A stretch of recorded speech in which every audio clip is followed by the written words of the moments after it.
King Kong, the more things change, the more they stay the same. You know, you'd think I would have sufficiently covered my bases on this subject in the Godzilla video, but no, it seems once again that I've been left with the unfortunate task of serving as cultural anthropologist to yet another niche demographic of mass media consumption. Anyway, whether it be Goku versus Superman, Darth Vader versus Hitler, or even my dad versus your dad, hypothetical grudge matches between people who have no business fighting one another and or never really existed are about the least fruitful thought exercises one can strain the brain over. A lesson every child must learn as they graduate from schoolyard god-moding to well-adjusted adulthood.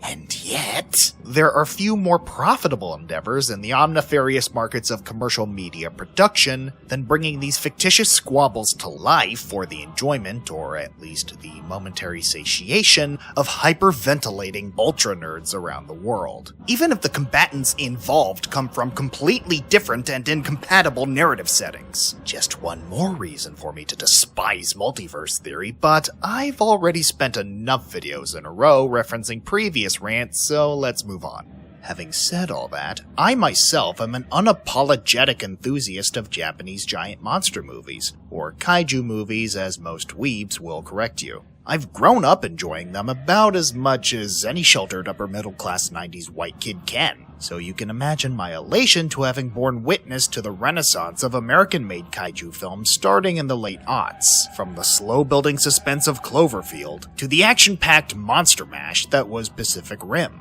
accumulating in Legendary Pictures' very own cinematic universe known as the Monsterverse, featuring their unique takes on IP giants Godzilla and King Kong. However, the seldom addressed downside to Pacific Rim's near non-stop roller coaster of on-screen monster action is that it's resulted in a wave of frothing moviegoers spoiled for exposure to these biohazardous behemoths. Countless self-professed monster movie lovers, who will remain nameless, who just can't seem to wrap their minds around the necessity of human characters in monster movies. The additional twist of the proverbial knife comes in the form of the egregiously uneducated among an already absurdly uninformed faction of the internet, who claim that older monster movies, Godzilla movies especially, granted the monsters far more time in the spotlight and had far less of an emphasis on the human elements, either completely ignoring or otherwise forgetting the fact that in the grand majority of old-school Godzilla movies, that is to say those representative of the Showa era, the motherfucker had an average total screen time of 10 minutes, just under 20 in the case of the Heisei-era films. Credit goes to Joker Cluster of Blogspot and Rodney Hatfield Jr. of UnusualHorror.com for serving as cinematic stenographers to this end. Links in the description below. Let me ask you something. What makes a serial killer scary? Conceptually speaking, I mean.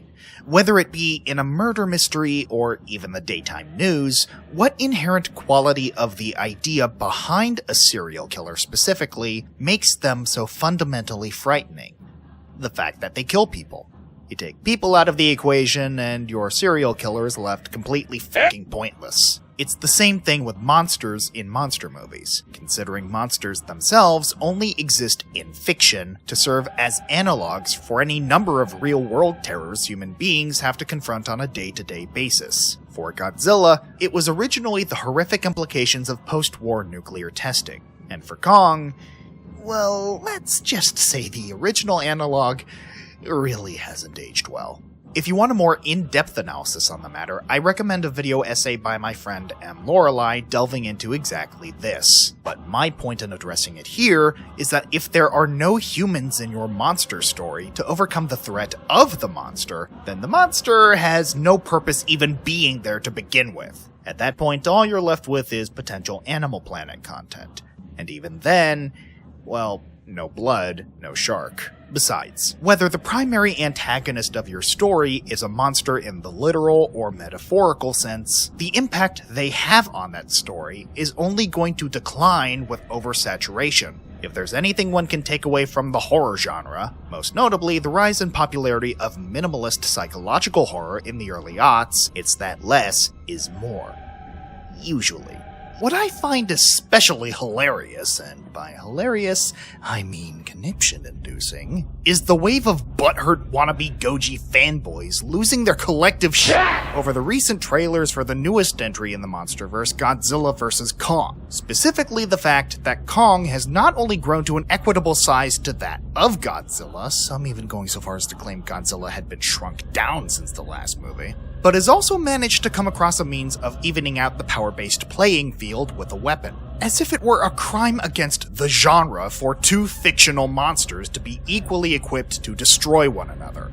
The closest comparison I can think of is that of slasher film fans, sick fucks that they are regardless, getting angry with the protagonists for acquiring weapons with which to defend themselves against the killer, as though they're expected to just keel over and accept their fates as murder porn fodder. And just to make sure there's no misunderstanding with what I'm asserting here, if you enjoy watching people being murdered, then you are a terrible person and or need professional help. Did you get all that? No? Well then, once more for the people in back. If you enjoy watching people being murdered, then you are a terrible person and or need professional help. Hopefully I've made myself clear. Now, even discounting the fact that these two characters have been the same size before, hence the original King Kong vs. Godzilla from 1962 on which this film is based, you guys do remember it being established in Kong Skull Island that Kong was still growing by the time he was discovered in the 70s, right? And that the Mutos/Titans were established as early on as Godzilla 2014 to feed primarily off of naturally occurring sources of radiation which contribute to their immense size. Kong is a Titan. Kong lives on Skull Island, an ecosystem primarily suited to Titans. Skull Island is also a point of entry to the Hollow Earth, hence the subterranean skull crawlers. The Hollow Earth is where most Titans migrated millions of years ago due to it being a more prominent source of naturally occurring radiation than the surface. Ergo, Kong has spent his entire life in an environment likely to have sported sufficient levels of radiation for him to grow to sizes comparable to that of other Titans. It's really not that difficult to parse together, assuming you've paid literally any attention to what happens in these movies outside the monster fights. I swear, these must be the same people who assume the Cloverfield Paradox is a bad movie because their subhuman attention spans prevent them from following what ultimately amounts to a relatively simple plot. It seems to me that what these perverts are craving, what I'd even go so far as to say they're lusting after, isn't a movie. Hell, it's not even a story. It's gladiatorial combat. Now, wait, scratch that. Historically speaking, gladiators had to adhere to strict rules and regulations put in place to prevent unnecessary harm. Contrary to popular Hollywood portrayals, very few matches actually resulted in combatant death. It's more like pornography. Actually, scratch that one too. Even porn has to build up to something. And sex workers already have a hard enough time getting by without people like me perpetuating societal stigmas against them, much less creating new ones by associating them with the antics of infantile ingrates seeking instant gratification. I mean, I guess that just leaves one option, doesn't it?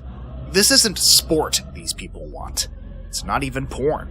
It's BSR. That is to say, brain stimulation reward, the process by which the nucleus accumbens, aka the pleasure center of the brain, is directly stimulated to the extent of releasing dopamine, used primarily as a means of operant conditioning, aka behavioral reinforcement, among lab animals, which explains the hell out of these idiots' feral reactions to having said stimulation denied. At the end of the day, this is just a movie, guys, and there are plenty of more productive things you could be doing with your time than pulling your hair out over whether or not a giant ape can take down a fire-breathing dinosaur. I say this while fully acknowledging the extent to which I've previously lost my own shit over fictional people and events that mean nothing in the grand scheme of things. My point is, it's one thing to fervently call foul over something with actual stakes like a competition or an election. It's another thing entirely for a grown-ass person to lash out like a petulant child over the cinematic equivalent of a game of Calvin Ball. Most of you have no idea what that is, do you?